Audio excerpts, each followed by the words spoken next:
చిరు ఉద్యోగాలపై వేధింపులు తొలగింపులు ఆపాలని సిఐటియు గుంటూరు జిల్లా ప్రధాన కార్యదర్శి నేతాజీ జిల్లా అధ్యక్షులు లక్ష్మీనారాయణ ప్రభుత్వాన్ని కోరారు. గుంటూరులోని సిఐటియు కార్యాలయంలో ఏర్పాటు చేసిన మీడియా సమావేశంలో మాట్లాడారు. రాష్ట్ర చరిత్రలోనే కూటమికి విజయానికి ప్రజలు బ్రహ్మరథం పట్టారని తెలిపారు. ఈ గెలుపుకు ప్రభుత్వ ఉద్యోగులు, కార్మికులు, కాంట్రాక్ట్ అవుట్సోర్సింగ్ ఉద్యోగులు ప్రధాన పాత్ర వహించారని గుర్తు చేశారు. గుంటూరు జిల్లాలో అంగన్వాడీలను రాజీనామా చేయమని, విధుల్లోకి రావద్దని నిర్బంధాలకు గురి చేస్తున్నారని ఆవేదన వ్యక్తం చేశారు. కాంట్రాక్ట్ అవుట్సోర్సింగ్ ఉద్యోగులను తొలగించారని, తక్షణమే వారిని విధుల్లోకి తీసుకోవాలని డిమాండ్ చేశారు. జిల్లాలోనే ఒక వ్యక్తి మీదనే కేసు పెట్టి వదిలేయడం ఏమిటి?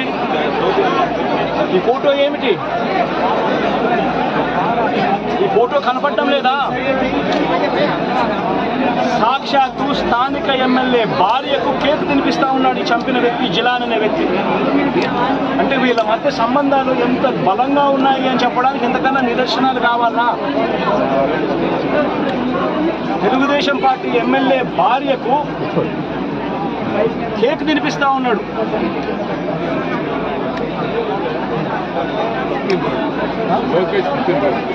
లోకేష్ పుట్టినరోజు నాడున వీళ్ళు కేక్ కట్ చేయడము, ఆ కేక్ మళ్ళీ ఈ జిలాన్ అనే వ్యక్తి ఎమ్మెల్యే భార్య కేక్ తినిపించడం. మరి ఇంత దారుణమైన ఇంత సత్సంబంధాలు కలిగిన వీళ్ళు ఇది ఎమ్మెల్యేతో ఫోటో.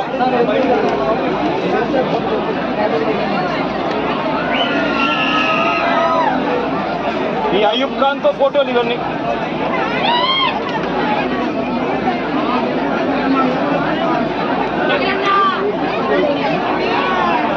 ఇది షబీం ఖాన్తో ఫోటోలు.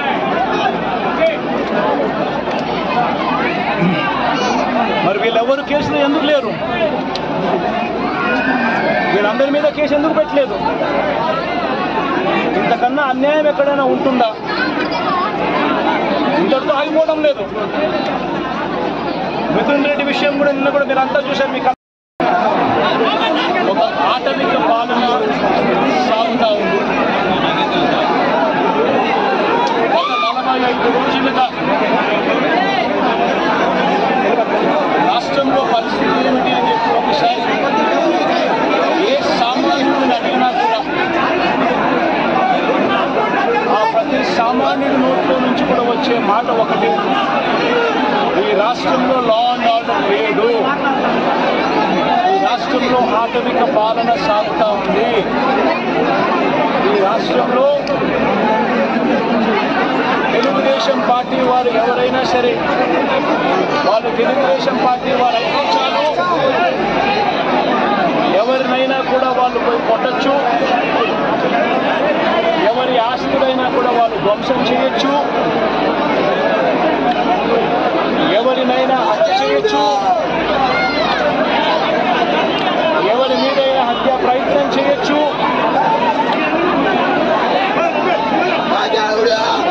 వాళ్ళు ఏమి చేసినా కూడా పోలీసులు ప్రేక్షక పాత్ర మాత్రమే పోషిస్తారు.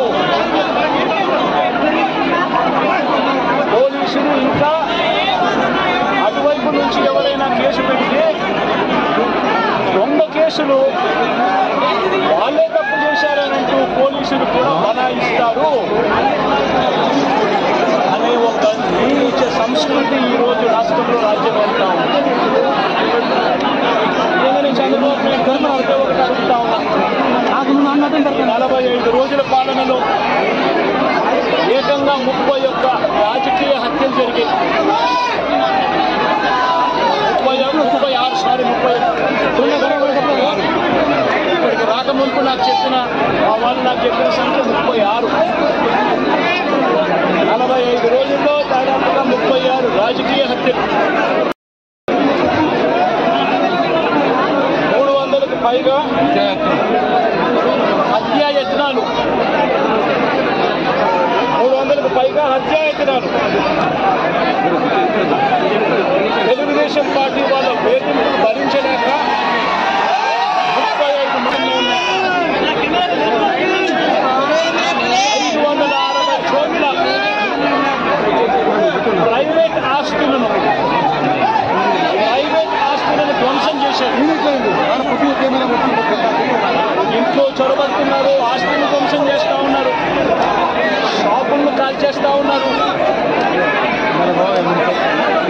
ఆదివాసీకి సానుభూతి వల్ల చీనీ చెట్ల నరికేస్తా ఉన్నారు.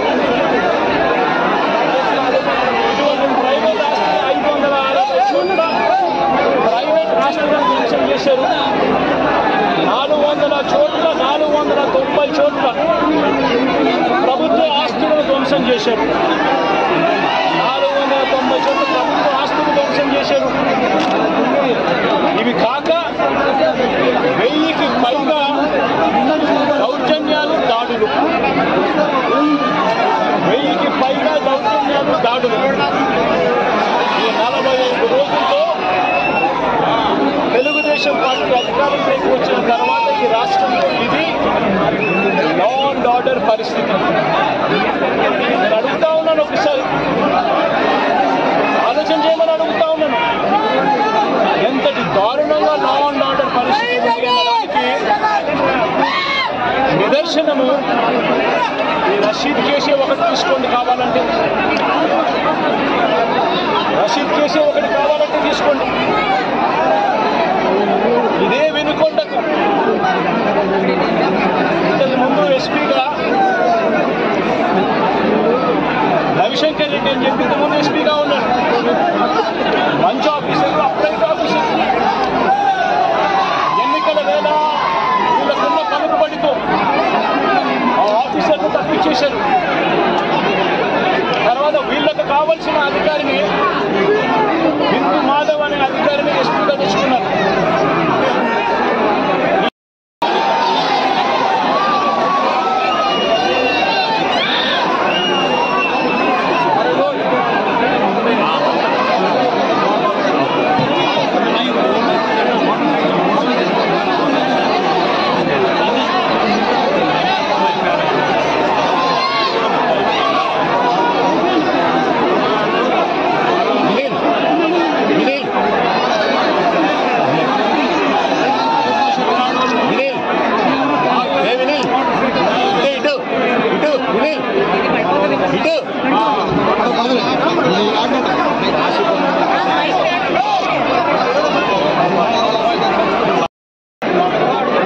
ఈ అన్యాయమైన ఎస్పీని సస్పెండ్ చేస్తూ ఎన్నికల కమిషనే స్వయంగా నిర్ణయం తీసుకుని ఈ బిందు మాధవ్ అనే అధికారిని సస్పెండ్ చేశారు. దాని తర్వాత ఎన్నికల కమిషనే మల్లికా గర్గ్ అనే ఒక మంచి ఆఫీసర్ పెట్టింది. ఆ ఆఫీసరు చంద్రబాబు నాయుడు గారు అధికారంలోకి వచ్చిన వెంటనే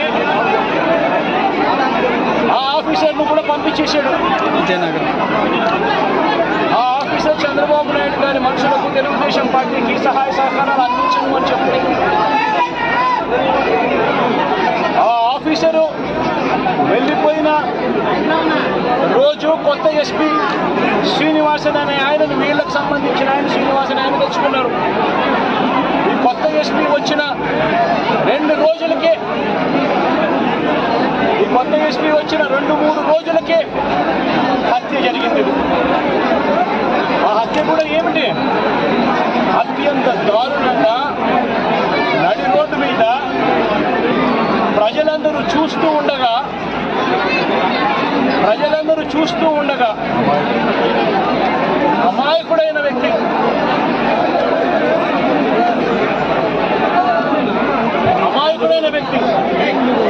ఈ వ్యక్తి ఒక సాధారణ ఉద్యోగస్తుడు. వైన్ షాప్లో తాను పనిచేసుకుంటూ వైన్ షాప్లో తన జీవితం గడుపుతా ఉన్న ఒక సామాన్యమైన వ్యక్తి. ఇటువంటి వ్యక్తిని అతి కిరాతకంగా నడి రోడ్డు మీద అందరూ చూస్తూ ఉండగానే కిరాతకంగా కత్తి తీసుకొని అతి దారుణంగా నరకడము. ఆ నరుకుతూ వైఎస్ఆర్ కాంగ్రెస్ పార్టీకి సంబంధించిన సానుభూతి పరులందరినీ కూడా ఈ మాదిరిగా మేము నరుకుతాము అని చెప్పి రాష్ట్రానికి ఒక మెసేజ్ పంపించడం కోసం కిరాతకంగా నడిరోడ్డు మీద ఒక వ్యక్తి నడుపుతారు. మోటార్ బైక్ అట కాలిందట. ఆ మోటార్ బైక్ అనే వ్యక్తి కాల్చింది. ఆ మోటార్ బైక్ అనే వ్యక్తి ఈ జిలానీది మోటార్ బైక్ అది వైఎస్ఆర్సీపీ వాళ్ళు కాల్చారట. అందుకనే తర్వాత 2 ఏళ్ల తర్వాత ఇది జరిగిందట అని చెప్పి వాళ్ళని అబద్ధం చెప్తా ఉన్నారు. నిజంగా వీళ్ళు పత్రికలా, వీళ్ళేమన్నా పేపర్లా, టీవీలా, నిజంగా వీళ్ళంతా కూడా సిగ్గుతో తలంచుకోవాలి. వీళ్ళు చేస్తా ఉన్న దుష్ప్రచారాలకు, అబద్ధాలకు. మీరా చూస్తే ఆ మోటార్ బైక్ ఎవరిది అని అంటే ఆ మోటార్ బైక్ జిలాంది కాదు. ఆ మోటార్ బైక్ ఆసిఫ్ అనే వైఎస్ఆర్సీపీకి సంబంధించిన వ్యక్తిది. ఆ వైఎస్ఆర్సీపీకి సంబంధించిన వ్యక్తి crime number 10/2024 dated 17/1/2024 Asif YSRCP activist filed case against TDP X chairman Shamim, TDP state secretary Ayub Khan, town TDP president and others who burned his motorcycle and caused head injury to Asif. Asif motor బైక్ను వాళ్ళు కాల్చి ఆసిఫ్ను గాయపరిచి ఆ గాయపరిచిన కేసును ఆసిఫ్ 17/1/2024లో పెట్టి క్రైమ్ నెంబర్ కూడా 10/2024 డేటెడ్ అని చెప్పి crime number కూడా రిజిస్టర్ అయింది. ఆ ఫోటో తీసి ఎప్పుడో జరిగిందని చెప్పి చూపించి ఆ కేసు మోటార్ బైక్ కేసు అప్పట్లో పోలీసులు తీసుకోలేదు అని చెప్పి మళ్ళీ పోలీసుల మీద కూడా ఒక తప్పుడు ప్రచారం మళ్ళీ పోలీసుల మీద కూడా వేసి అసలు జరిగిన ఇన్సిడెంట్ ఎప్పుడు అని అంటే ఇది 17/1/2024 జరిగినది. ఎవరి బైక్ నాకు కాలింది అని అంటే ఆసిఫ్ బైక్ కాలింది. ఆసిఫ్ ఎవరు అని అంటే వైఎస్ఆర్సీపీ మనిషి. చేసింది ఎవరు అని అంటే తెలుగుదేశం పార్టీకి సంబంధించిన Telugu Desam X chairman Shamim, Telugu Desam state secretary Ayub Khan. వీళ్ళంతా ఎంత దారుణంగా ఫ్యాక్టులను ట్విస్ట్ చేసి ఎస్పీ అనే వ్యక్తి కొత్తగా వస్తాడు. వచ్చిన 3 రోజుల కిందటే ఎస్పీ వస్తాడు. ఎస్పీ వచ్చిన 3